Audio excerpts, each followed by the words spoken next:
We are extremely pleased that you are here. It is good to come together for the purpose of co-creating. Do you agree?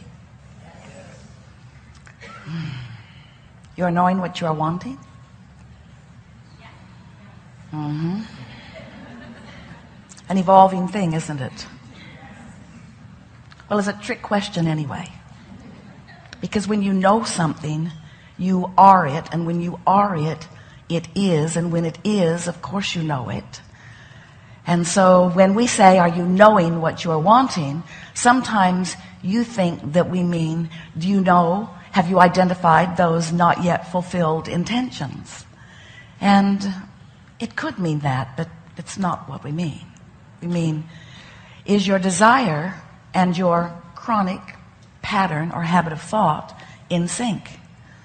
Because, oh, what a nice place to be that is. When you want something, and even though it has not yet filled in with all of the delicious manifested details, still, you know it. You're a vibrational match to it. You know that you are vibrational beings? Sort of, kind of starting to get the hang of that, aren't you? Do you believe that you are at the point where you are primarily able, or maybe even willing is a better word, able or willing to accept yourself as vibrational first and everything else following that? It's tricky because you are so good at interpreting the vibration that you are and that you live within through your physical senses that you don't realize that you are vibrational because your interpretation is so vivid. So you get really hooked on what you're seeing. So when you use the expression something is, it is, you usually mean I can see it, or I can hear it, or I can smell it, or I can taste it, or I can touch it.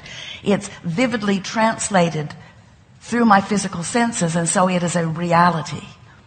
But we want to help you to begin accepting isness by its emotional content. Because when you accept it by its emotional content, rather than by its filled out in terms of what you see and hear and smell and taste and touch, now you can sync up with it vibrationally more easily because you're aware of the isness of it. Stay with us, this is going to make sense in a while.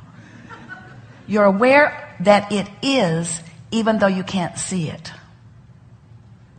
You're aware that it is even though you can't hear it. You're aware that it is by the emotional content of it. You feel it.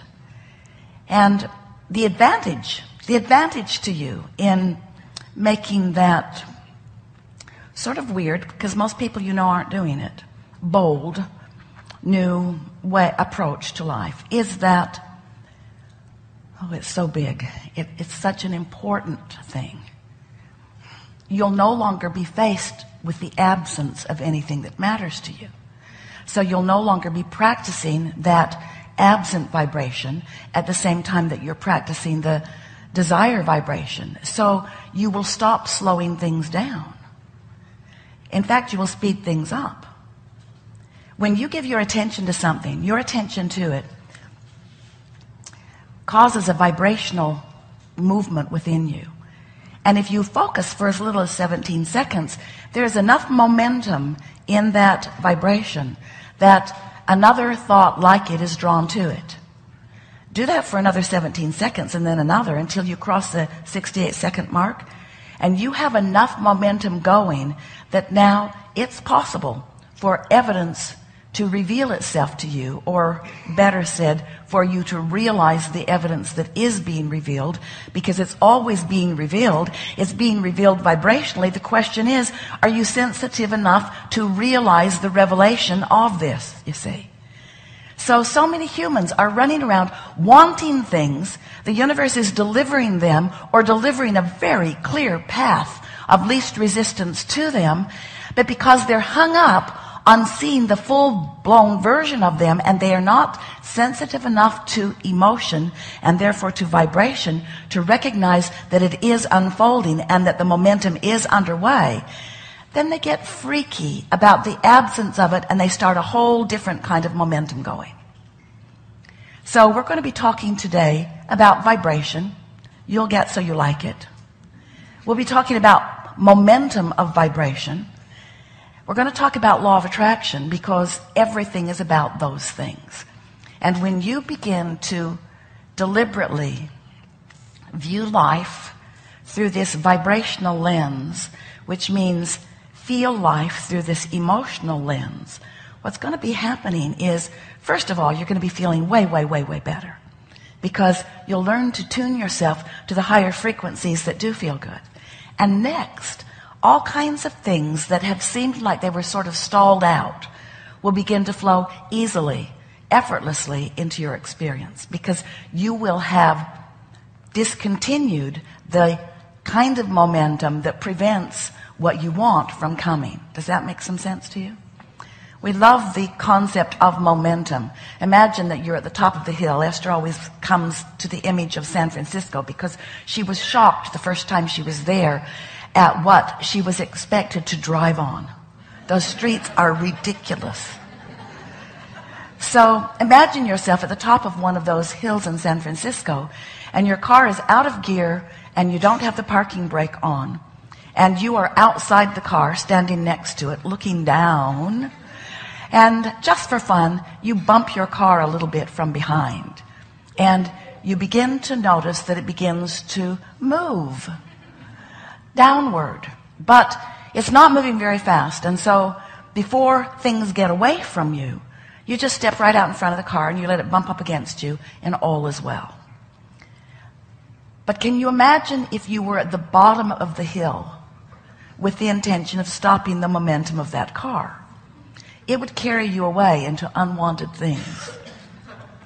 So momentum is an easy thing to understand when you think of your physical physics. But we want you to begin contemplating it in terms of vibration, in terms of law of attraction, because law of attraction is the mechanism of momentum. When you give your attention to a thought, that thought vibrates and momentum begins, and more thoughts like it will join it. And if you get enough momentum going, then it begins manifesting in ways that is obvious to others who are observing, and maybe even more obvious to you. So, as we've been talking to you through the years about deliberate creation, and we're wanting you to understand that you are the creator of your own experience, we want you to understand that the reason that you are the creator of your own experience is because you are the offerer of the vibration, and therefore the creator or the allower of the momentum. Law of attraction is this very fair-based law that does not distinguish between whether you want that thing that you've got momentum going about or not. Law of attraction just says, you like this? Here's more. You don't like this? Here's more. You're giving your attention to it, so here's more. So deliberate creation really is about gaining deliberate control over what you are offering vibrationally. But before you can gain control over what you're offering vibrationally, you have to know how to measure it. You have to know what the momentum is. You have to understand that what you are feeling is more of what you're getting. Jerry used to say, and Esther loved it when he said it because it was a different way of saying something that she had heard a long time. He used to say, when you plant a seed of corn, you don't get a tulip. And Esther thought about that. She concurred. When you plant a seed of anything, the plant that comes is a vibrational match to the seed that you've planted. So we want to submit to you that when you wake up in the morning and you recall something unwanted from yesterday, you have planted a seed of something unwanted that has the potential, the very real potential of manifesting in this day. Esther had the most glorious experience last weekend at the fair with grandchildren who got off on different foots. Or is it feets? Kate got off on the life is good and treats me good foot, and Luke got off on the it's not fair and nothing goes well for me foot. And it was like watching that seed sprout into a full-blown plant all day long. Everything that Kate did, all the little joints where she was trying to win, most of them she won. Nothing would go well for Luke. It was such an interesting thing to watch. And Esther took more delight than maybe she should have in observing the way their days were unfolding. Of course, wanting both of them to live happily ever after and realizing that they change roles quite often. And most of all, she recognized the Kate in herself and the Luke in herself.